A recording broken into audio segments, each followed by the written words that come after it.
আচ্ছা, আজকে সকাল 9টা বাজে আমার একজন পরিচিত রোগী, তিনি তার মা হচ্ছে ব্রেন স্ট্রোক করেছে এবং ব্রেন স্ট্রোক যখন আমাকে জানায় তখন আমি বললাম যে ডাক্তাররা তো আসলে 10টার দিকে রাউন্ডে আসে, আমাকে কি এখনই প্রয়োজন নাকি পরবর্তীতে। তো তিনি তখন জানান যে আপনি যদি এখন আসেন তাহলে একটু আশ্বস্ত পাই।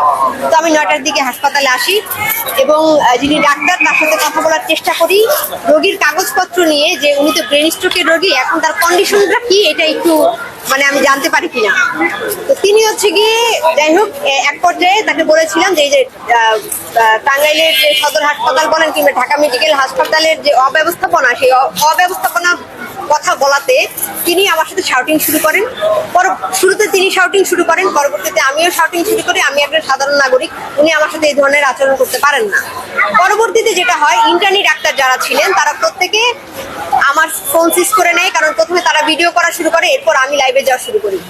এরপরে তারা যারা ইন্টার্নি ছেলে ডাক্তার যারা ছিলেন তারা আমার গায়ে হাত দিয়ে আমাকে ধাক্কা দিয়ে একটা রুমে বারবার করে বলছিলেন ওটা অবরুদ্ধ করে, ওটা থানায় সোপর্দ করা হবে। পরবর্তীতে আমাকে অবরুদ্ধ করা হয়, অবরুদ্ধ অবস্থায় থাকি। পরবর্তীতে আমি সাংবাদিকদের, আপনারা যারা আছেন সাংবাদিক ভাইদেরকে ফোন দিই। আমার যে গণসংহতি আন্দোলনের মুখ্য সংগঠক টাঙ্গাইল জেলার তুষার আহমেদ, তাকে ফোন দিই, তিনি আসেন, আপনারা আসেন।